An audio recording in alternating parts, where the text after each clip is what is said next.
कर रहा हूँ। आज का टॉपिक है सफ़ेद दाग या विटिलिगो। ये एक सोशल स्टिग्मा है जो पेशेंट को बहुत मानसिक तौर पर भी परेशान करता है। इस तरह की दिक्कत में अमूमन सलाह सबसे पहले यह है कि इस तरह की कोई भी लक्षण दिखते हैं तो अपने स्किन के डॉक्टर को, स्किन स्पेशलिस्ट को सबसे पहले संपर्क करें, ताकि ये कंफर्म हो कि वो सफ़ेद दाग ही है या उससे मिलती जुलती कोई और दिक्कत भी नहीं है। कई बार एक फंगल इन्फेक्शन पिटियासिस वर्सिकोलर होता है जो अब इससे मेल खाता है, तो ये एक चीज़ हुई। कई बार धूप में जाने से भी चेहरे पे सफ़ेद झाग जैसी दिक्कत हो सकती है। तो सबसे पहले ये क्लियर होना ज़रूरी है कि बीमारी सफ़ेद दाग के अंतर्गत ही है। फिर अगर वो चीज़ कंफर्म हो जाती है डॉक्टर की सलाह से, तो उसका सुचारू रूप से इलाज दिया जा सकता है। ये अब डिपेंड करता है patient to patient, age group के हिसाब से कि उसमें किस तरह का इलाज होना चाहिए। कई बार ये दिक्कत बच्चों में अगर दिखती है तो बच्चों के पेरेंट्स से हिस्ट्री ली जाती है कि वो पैदाइशी तो नहीं है या पैदा होने के बाद हुआ है। अगर वो बाई बर्थ है तो वो उसे सफ़ेद दाग की कैटेगरी में नहीं रखते हैं।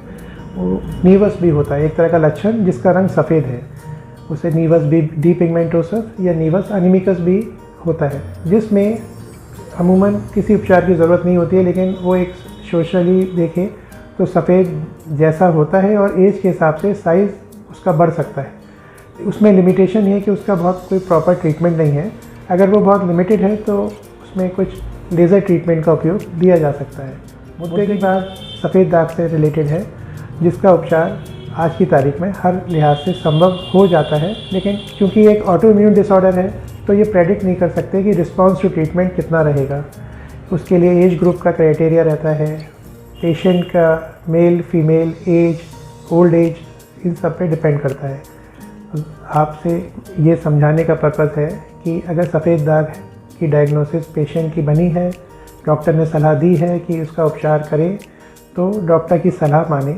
उसमें ऑपरेशन की सुविधा भी होती है कि स्किन ग्राफ्टिंग कर देते हैं। लेज़र टेक्निक के ज़रिए कुछ लोकलाइज पार्ट पे सफ़ेद दागों को हटाया जा सकता है।